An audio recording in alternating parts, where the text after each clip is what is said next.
Hey, I'm back. About a month ago, I entered the Keisel solo contest, and I did a solo for this.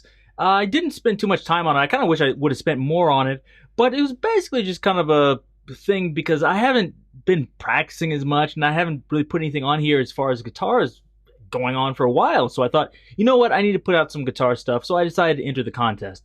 And I thought, you know what, I should probably break this down because I remember a while ago, Greg Howe did this for one of his songs and kind of explained it when he did a solo. So I wanted to do the same thing. So hopefully people will appreciate this. So let's get to it.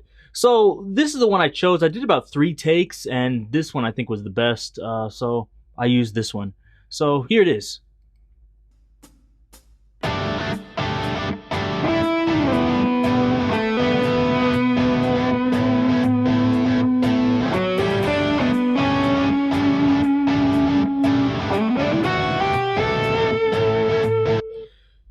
So for this, basically what I wanted to do is I wanted to kind of go for like an Allan Holdsworth thing. So you see in there I did that with some of the slides. Allan Holdsworth doesn't slide that often, but when he does, he kind of does those big slides. And I wanted to add some like legato stuff in there, which I did. But here it goes. Here's when like the beat actually kicks in. So let's get started.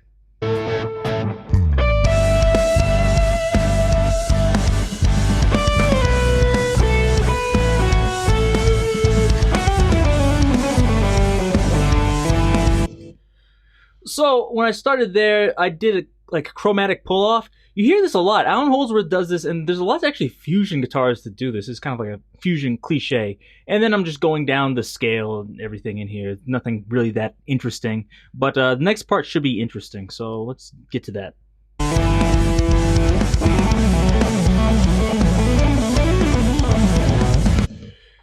So that part, if you haven't checked out my video on Allan Holdsworth pentatonics, this is the 3-note per string pentatonics. This is actually a really cool lick that I play a lot, but Allan Holdsworth does also. You basically play a pentatonic scale, but you do 3 notes on one string, and then you go to the next string, and you play the next note on the next string. But when you do this, the note using your last finger, your pinky finger, and the one on the next string using your index finger will be the same note, so it kind of gets a like skipping sound, and that's where it comes from. That's why it sounds like that. It's a really like aggressive sound. It's almost like when you do like the blues double stops and things really fast, except this is more of a fusionish way to do it. But let's keep going.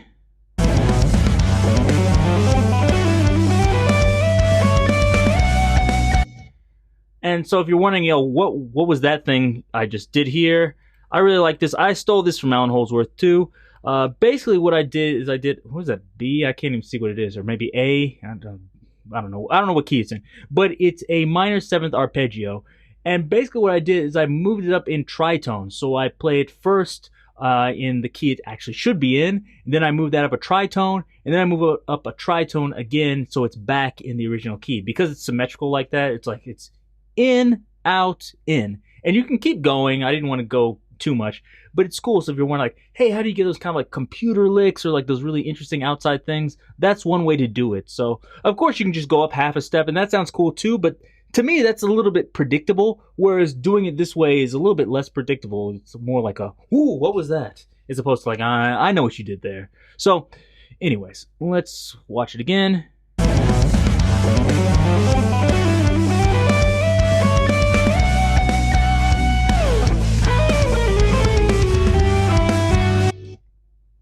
And that next outside lick, that was the approach notes thing. So I have a video on that too, so you can check that out if you're wondering like, what was that? I'm just doing approach notes, and so they kind of go outside, but they end on one of the chord tones. And let's just watch the end here.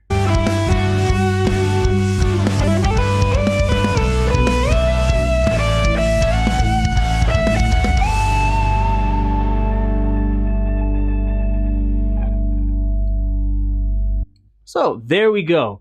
And I'll do one more. I'll show you the alternate take that I didn't end up using. So this is the one that was not used.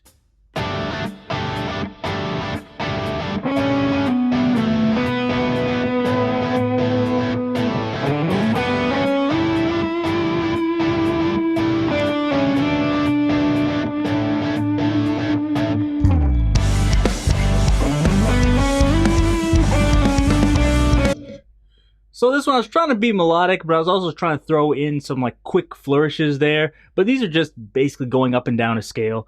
But those are kind of cool actually when you do those like 16th note triplets and they lead into a chord tone like that.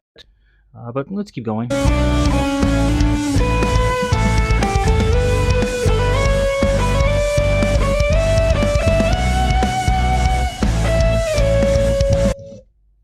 I do that fusion lick again with the chromatic pull-offs. And one of the things I actually liked about this solo better than the other one is that sequence where I'm just moving up. That to me is really cool. Allan Holdsworth does some other cool things like that where he uses that kind of like 16th note triplet lead-in combined with that. So that's one of actually the really interesting things that I've learned from Allan Holdsworth, which I didn't do here because it's really hard. But he basically just goes up a scale and he kind of leads into it with something else.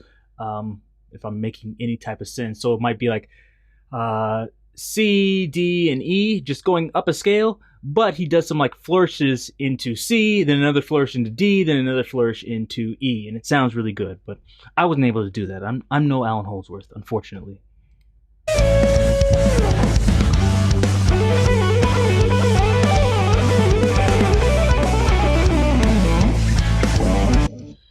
So that's the same thing again. It's the pentatonics, and I did the same thing I told you about before, 3 notes per string and then play on the next string. But in this case, you see I kind of move it up and down, and that's a really cool trick you can do with that too. And it's one of those things like, hey, that's pentatonics, but when you do it, it doesn't sound like a pentatonic scale because you kind of like describe it. It's not like you're playing some old blues or something like that. So check that out if you haven't watched my video on that. Play this part again.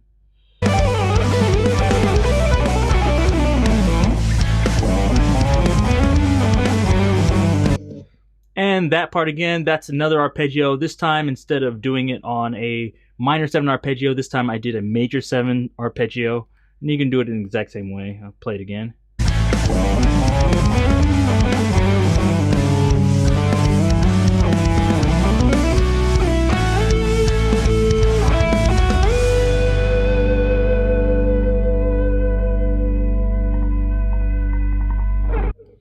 Yeah, so I had to choose between these two. Tell me which one you like better. I'm not sure.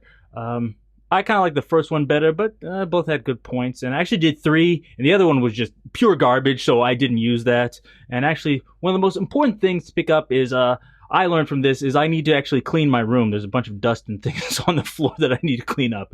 But overall, it was good and it was fun doing this. To be honest, I didn't really expect much to come of this. I really wanted to do this just kind of to do this kind of video and break it down. So I hope you liked this breakdown. If you did, give me a thumbs up and let me know down below, because if you do, I'll do more of this, and maybe I'll do this like once a month or something like this, and I'll make some backing tracks. One of the things I wanted to do was to make backing tracks and put them out there, and we could kind of have a group solo thing going every month, but I didn't because I was lazy and I didn't know if people would like it. But if you do like it, let me know and we can start doing it. But anyways, as always, give me a thumbs up, subscribe if you haven't done that, and until next time, see you.